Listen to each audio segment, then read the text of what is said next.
Capital किया था, what is working capital, kinds of working capital estimation किया था। क्वेश्चन है हमारा, in the light of this statement, जैसे ये स्टेटमेंट है, the statement given here is improved profitability of a firm to a great extent depends on its efficiency in managing working capital. In the light of this statement, explain the parameters for judging the efficiency in managing working capital. Also explain 6 important ratios that are used to measure efficiency in managing working capital. ये वाला जो question है, ये question clearly indicate कर रहा है कि what are the parameter.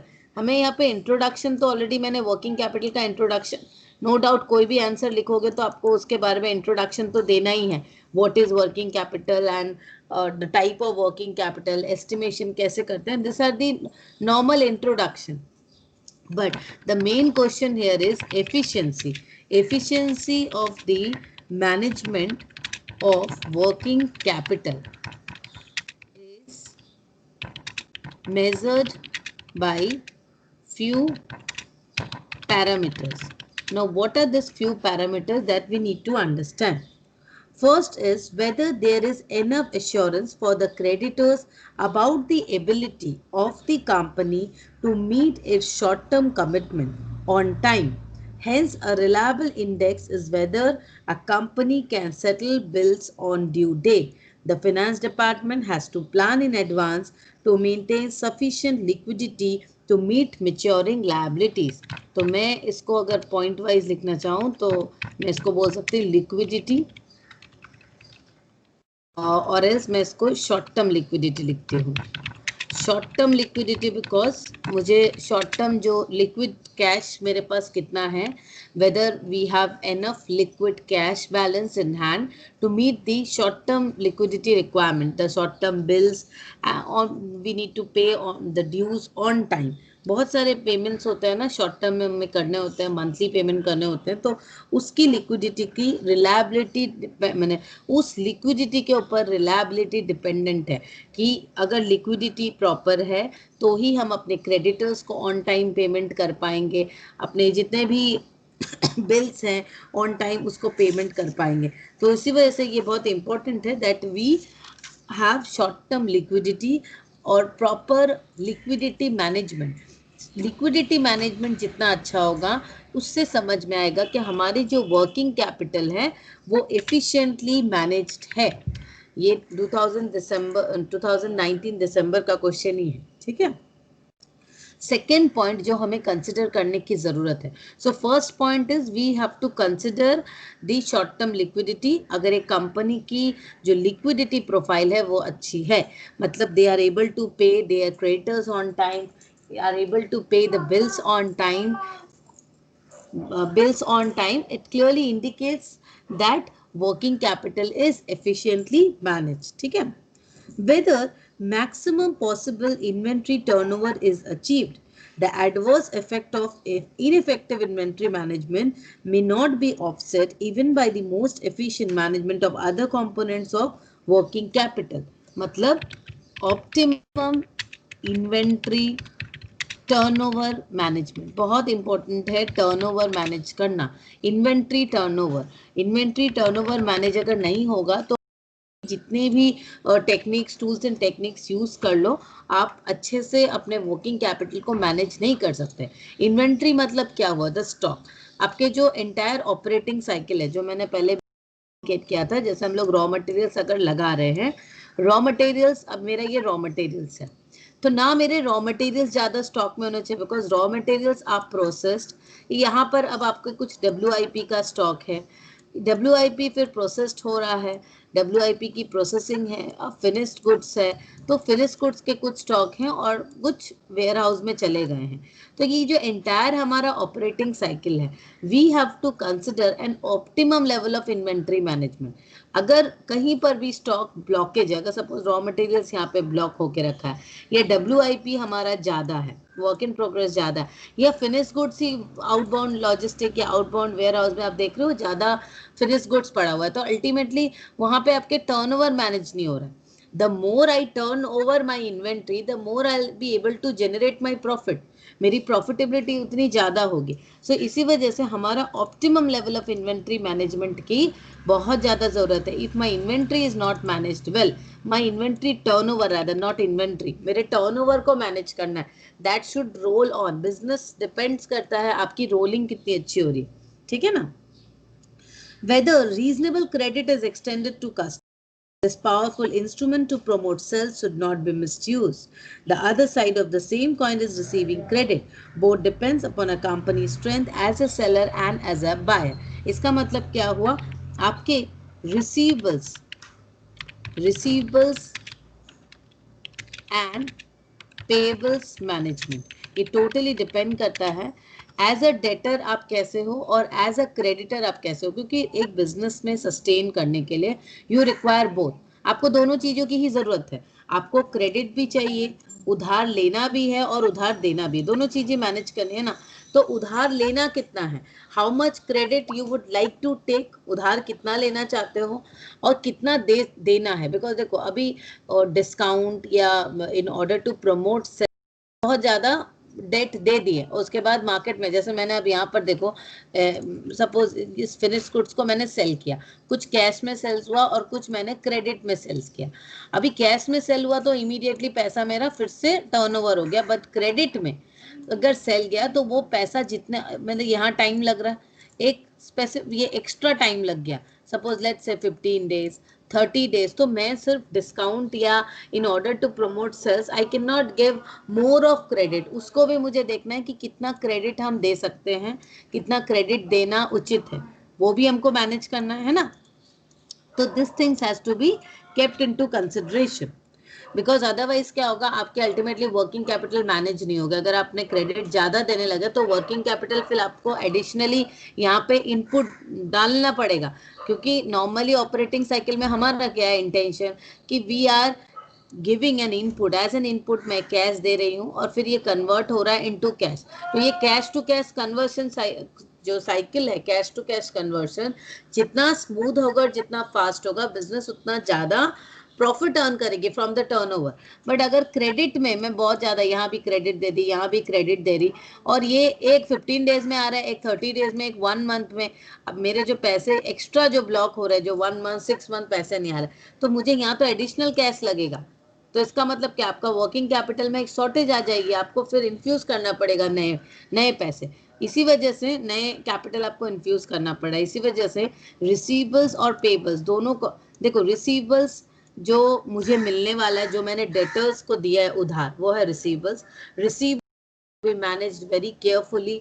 आप किसको कितना क्रेडिट दे रहे हो वो भी बहुत इंपॉर्टेंट है.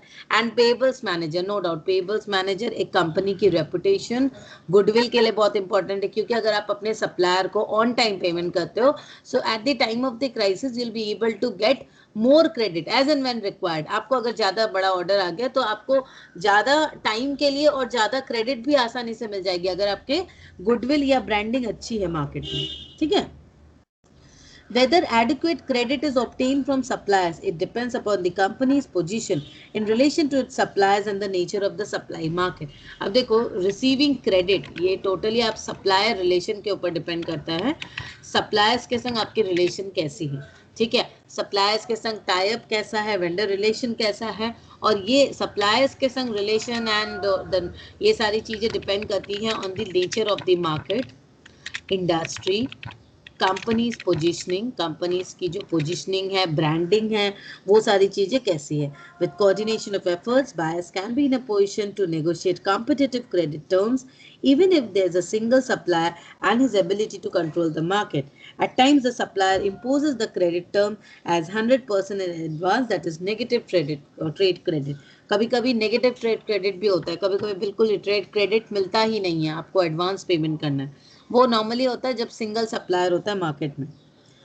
नाउ ये आपके 4 पैरामीटर्स थे for judging whether the management of working capital is proper और नॉट.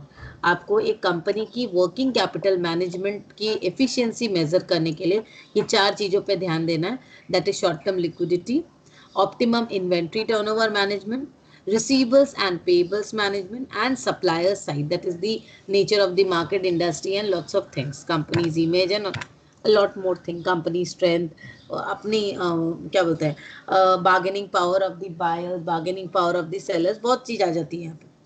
अभी क्वेश्चन का सेकंड जो ये था, सेकंड पार्ट था क्वेश्चन का, that is explain the 6 important ratios that are used to measure efficiency in managing working capital। Question है explain 6 important ratios। अभी 6 important ratios क्या क्या हैं जिसे हमें समझ में आता है कि working capital is well managed or not, ठीक है। 6 important ratios that will show the efficiency of working capital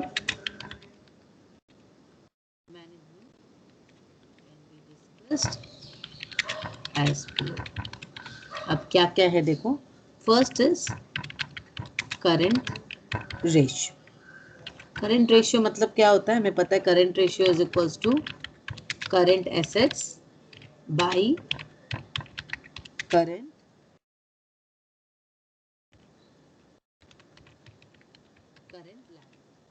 current ratio का मतलब होता है current assets by current liabilities. Fine, it indicates the ability of a company to manage the current affairs of the business। current ratio का simple मतलब यही है,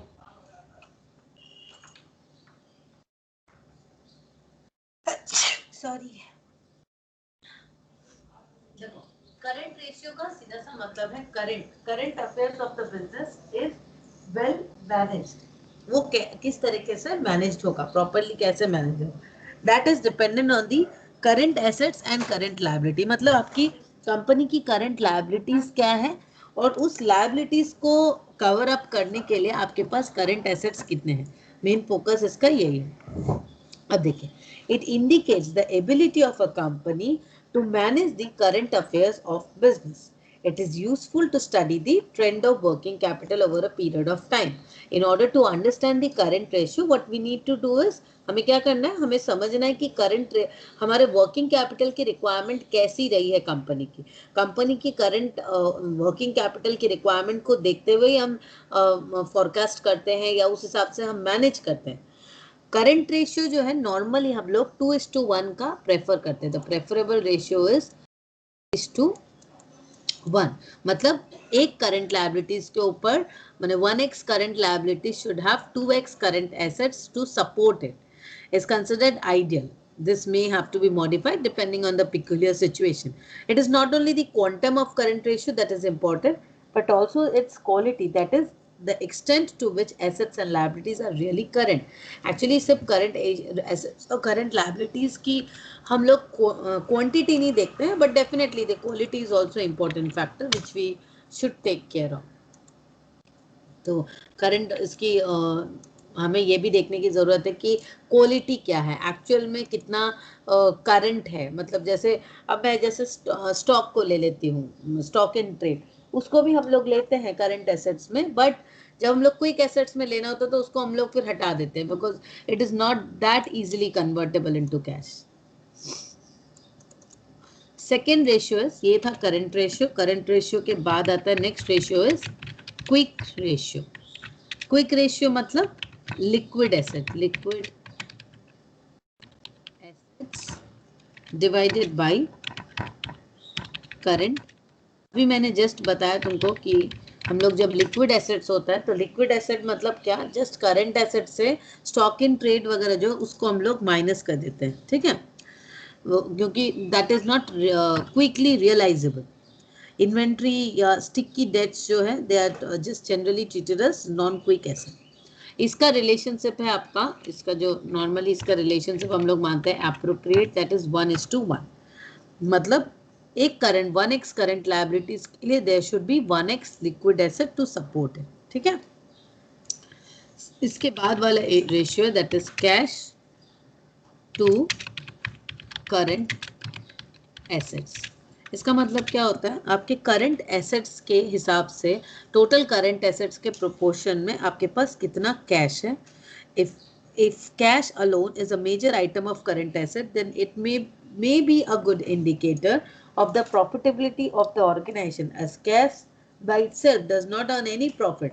The proportion should usually be kept low. देखो cash, actually जो cash है in the total current assets item, cash जो है एक अच्छा इंडिकेटर है। आपके पास जितना लिक्विड कैश है, लिक्विडिटी उतनी अच्छी है, कंपनी की लिक्विडिटी उतनी अच्छी है। जैसे मैं बोलती हूँ डेटर्स, मेरे तो बहुत सारे डेटर्स हैं जो मुझे पेमेंट करने वाले हैं। जैसे मेरे लिए डेटर्स में स्टूडेंट्स हो गए जो हर मंथ पेमेंट कर, मुझे पता हर महीने फीस तो आनी ही है, लेकिन इसमें भी हो सकता है कोई स्टूडेंट फीस नहीं दे, ये कोई डेटर पेमेंट ही नहीं करे 1 महीना 2 महीना, तो वो स्टिकी हो जाए। लेकिन कैश अगर है, मेरे बैंक बैलेंस में कैश है, वो तो मेरे लिए बहुत ईजी है ना, मैं उसको उठाऊंगी और आराम से मुझे कोई भी पेमेंट करना कर सकते हैं। सो कैश एक बहुत अच्छा इंडिकेटर है इन करंट एसेट। इसके बाद होता है sales to cash ratio. Sales to cash ratio मतलब क्या हुआ, आपका टोटल सेल कितना हो रहा है और कैश कितना है, इस हिसाब से। That is sales by average cash balance during the period. इसका जो रेशियो हम लोग निकालते हैं वो इस तरीके से निकालते हैं, sales divided by average cash balance during the period. This is the formula sales to cash ratio का। Cash should be turn over as many times as possible in order to achieve maximum sales with minimum cash on hand। यहाँ पर sales to cash ratio में जैसे मैंने अभी दिखाया था operating cycle में कि किस तरीके से हम लोग कैश टू कैश कन्वर्शन करते हैं। तो जितनी ज़्यादा हम लोग कैश मैंने कैश हमने लगाया और उतने उस कैश से हम लोग ज़्यादा से ज़्यादा सेल्स टर्न ओवर हो रहा है, इसका मतलब मूवमेंट ज़्यादा से ज़्यादा हो रहा है, इसका मतलब हमारे working capital properly efficiently managed. Next is our average collection period। Average collection period मतलब क्या होता है, कितने दिनों में हमारा पेमेंट कलेक्ट हो रहा है। अब इसमें आता है हमारा debtors divided by sales multiplied by 365।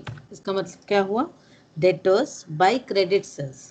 Debtors मतलब कितने जन अभी उधार में, देखो यहाँ पे टोटल क्रेडिट सेल्स कितना हुआ है, ये हुआ डेटर्स, जो मेरा डेटर्स ड्यू है, मार्केट में इतने पेमेंट पेंडिंग है, अभी भी लोगों ने अभी तक इतने पेमेंट नहीं किए।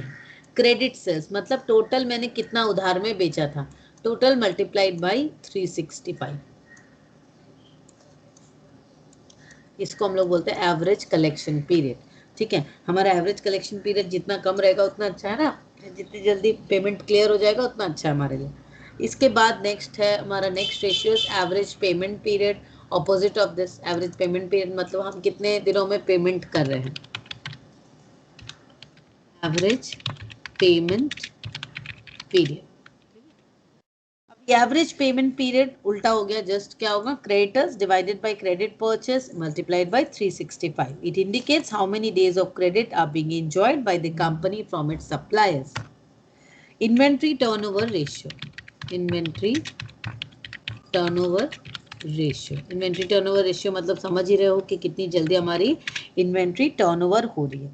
That is sales divided by average inventory, fine। Inventory turnover is equals to sales divided by average inventory।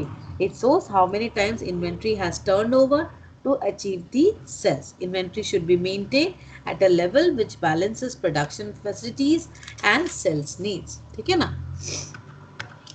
इसके बाद आता है आपका वर्किंग कैपिटल टू सेल्स। अब आता है वर्किंग कैपिटल टू सेल्स। इसका मतलब क्या है, this is usually expressed in terms of percentage. It signifies that for any amount of sales a relative amount of working capital is needed। Again this goes to that your operating cycle। ये जो ratio है working capital to sales मतलब क्या हो रहा है, आपने कितना सेल्स किया है in according to the 1 unit of working capital invested. आपने जो वर्किंग कैपिटल हमने लगाया उसके हिसाब से कितनी बार सेल्स टर्नओवर हुआ है।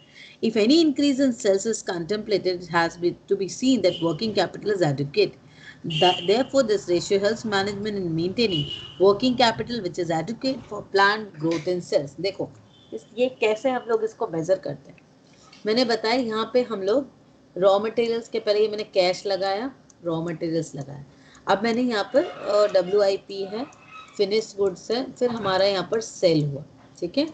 अभी अगर कैश सेल हो गया तो इजी है, वही कैश कन्वर्ट हो गया, फिर से हमारा रोल ऑन हो गया। But if it is credit sales, अगर मेरा क्रेडिट सेल है तो यहाँ पर ये गैप है, राइट, जो पैसे मेरे नहीं आ रहे। अगर हाँ पिछला कोई महीने का पैसा आ गया तो चलो ठीक है, वही पैसा घुस गया और फिर से हमारा वर्किंग कैपिटल टर्नओवर हो गया। बट इन केस ये भी पैसा ब्लॉक हो गया तो कहाँ से आएंगे पैसे, ये भी ब्लॉक हो गया, ये भी ब्लॉक हो गया, इसका मतलब there is an requirement of additional working capital. Fine, तो इसको हम लोग देखो ICOR एक रेशियो होता है, ICOR, incremental capital output ratio. This is not mention in your book, कहीं पर भी नहीं है। इसका मतलब क्या होता है, पर आउटपुट इंक्रीज करने के लिए आपको कैपिटल को इंक्रीज करना होता है। You have to give more input of increase your capital in order to increase the output. Fine, so this is not good. अगर मेरे कैपिटल के हिसाब से, मुझे आउटपुट के हिसाब से कैपिटल को इंक्रीज करना हो रहा है तो डेफिनेटली वो सही नहीं है। इसका मतलब मेरा वर्किंग कैपिटल ठीक से मैनेज नहीं हो रहा है। मैंने जो उधार में बेचा है, क्रेडिट सेल्स दिया है, उस क्रेडिट सेल्स की मैनेजमेंट सही नहीं हो रही है ना। सही होने से तो पेमेंट आ जाता। अगर मैं 1 महीने का क्रेडिट दे रही हूँ, सपोज मैं 1 महीने का क्रेडिट दे रही हूँ, तो किस तरीके से होगा, देखो इस तरीके से मैं अगर दिखाती हूँ, मेरा सपोज इस तरह से मैनेज्ड है, दिस इज द टाइमलाइन। मैंने जनवरी में एक जन को क्रेडिट दिया, ही सपोज टू पे इन फेब्रवरी, सपोज टू पे इन फेब्रवरी। तो मेरा ये इसकी पेमेंट फेब्रवरी में आ रही है, ये पेमेंट आ गई। अभी फेब्रवरी में एक जन को दिया मैंने, वो मार्च में देगा, उसकी पेमेंट मार्च में आएगी। तो इसका मतलब 1 महीने का यहाँ पे क्रेडिट, फिर 1 महीने का यहाँ भी क्रेडिट चल रहा है, बट इसकी पेमेंट यहाँ आ गई, फिर इसको यहाँ पे उधार दिया। फिर मार्च में जिसको दिया है उसकी अप्रैल में आई, और फेब्रवरी की पेमेंट मार्च में आ गई, तो फिर 1 महीने का क्रेडिट चल रहा है। तो इससे क्या हो रहा है, मेरा, मुझे पता है कि ये 1 महीने का 1 मंथ क्रेडिट इज रिक्वायर्ड। मैं अपने मैनेज करके अपने माइंड में सेटअप रखी हूँ कि 1 महीने का 1 month credit I have to give and that working capital I need to manage. अभी अगर वो 1 मंथ का 2 मंथ हो जाता है, एक आदमी इस महीने पेमेंट नहीं किया, इस महीने दे रहा, तो अभी ये एडिशनल 1 मंथ कहाँ से आएगा, 1 मंथ के पैसे हम कहाँ से लाएंगे, एक्स्ट्रा जो 1 महीने का पैसा हमारा ब्लॉक हो रहा है वो तो मुझे इंक्रीज करना पड़ेगा ना, वो कैपिटल तो working capital I need to add on, isn't it? समझ आया राहुल, इज दिस क्लियर? देखो मैं इतने सारे एग्जाम्पल्स देके इसलिए समझा रही हूँ क्योंकि अगर आपको कॉन्सेप्ट्स कुछ भी याद नहीं हो, आप एक डायग्राम बनाओ, इमेज दो, एग्जाम्पल्स दो, इट विल कैरी मार्क्स। देखो invigilator would always like to understand whether you have understood the concept और नॉट। आपके डेफिनेशंस और पूरे जो थियोरेटिकल एस्पेक्ट है अभी कोई नहीं देखना चाहता, आपके कॉन्सेप्ट्स कितने क्लियर है, this has to be understood well, ठीक है। Working capital to net worth working capital, अब आया next is, this is the last ratio, that is working capital to net worth, ठीक है, नेट वर्थ। इसका simple सी बात है, मतलब इसका फॉर्मूला क्या हुआ, working capital divided by net worth. Fine, this ratio shows the relationship between the working capital and the funds belong। net worth मतलब क्या हुआ, net worth, owners का जो net worth है उसको बोल रहे हैं हम लोग। when this ratio is not carefully watched, it may leads to over trading or under trading। देखो ये जो net worth है ना बहुत इंपॉर्टेंट है और इसको बहुत अच्छे से ध्यान देना है, क्योंकि अगर हम अपने net worth के बारे में नहीं जानते, कंपनी का net worth उसको ना पता हो तो क्या होगा, या तो ओवर ट्रेडिंग हो जाएगी या तो अंडर ट्रेडिंग। नेट वर्थ बहुत इंपॉर्टेंट है for understanding the owners position. एक कंपनी का जो ओनर है, ओनर का कितना क्या है, owners position can be well understood by it's net worth. Normally हम लोग नेट वर्थ बोलते हैं ना, एसेट्स माइनस लायबिलिटी, वो हमारा नेट वर्थ हो गया। This ratio shows the relationship between the working capital and the funds belonging to the owners. Owners के पास कितना फंड है, when this ratio is not carefully watched. अब देखो क्या होगा अगर हम लोग ये net working capital to net worth को हम लोग नहीं देखते, if we don't see this position working capital to net worth, अगर हम लोग इस पोजीशंस को नहीं देखते हैं तो क्या होगा, दो चीजें होने के चांसेस हैं, एक है ओवर ट्रेडिंग और एक है अंडर ट्रेडिंग। ओवर ट्रेडिंग मतलब क्या हो जाता है, when the conditions are in upswings its symptoms being high inventory turnover ratio, low current ratio। Over trading मतलब एक्चुअली क्या होता है, हम इस पोजीशन में हैं, मेरी कैपेसिटी है 100 प्रोडक्शन करने की, पर मैं उधार लेकर मेरा बहुत सामान बिकने लगा, मेरी कैपेसिटी 100 की और मैं 200 प्रोडक्शन करके सेल कर रही हूँ। इसका मतलब नो डाउट मुझे मेरी कैपेसिटी इतनी स्ट्रांग नहीं है, तो मैं शॉर्ट टर्म में मे भी अपने डिमांड्स को मीट कर सकती हूँ, but in long run I have to increase my capacity और एल्स मेरा क्रैश कर जाएगा, क्योंकि उधार लेना पड़ेगा, करंट रेशियो शॉर्टफॉल होगा, डेट इंक्रीज हो जाएगा and there can be different types of problem. और एक हो सकती है आपकी अंडर ट्रेडिंग। अंडर ट्रेडिंग मतलब क्या, तुम्हारी कैपेसिटी है 100 की और तुम 50 में 50 ही प्रोडक्शन करो, तो ये जो अनयूटिलाइज्ड कैपेसिटी है 50 की, this will also give rise to your lower inventory turnover, high current ratio, इससे तुम्हारा अनयूटिलाइज्ड। ये ओवर ट्रेडिंग में आप ओवर यूटिलाइज कर रहे हो और यहाँ पर आप अंडर यूटिलाइज कर रहे हो। समझ आया? ये था टोटल एक 20 मार्क्स का क्वेश्चन था जिसमें हमने efficiency of management of working capital को समझा and the different ratios that needs to be considered while assessing the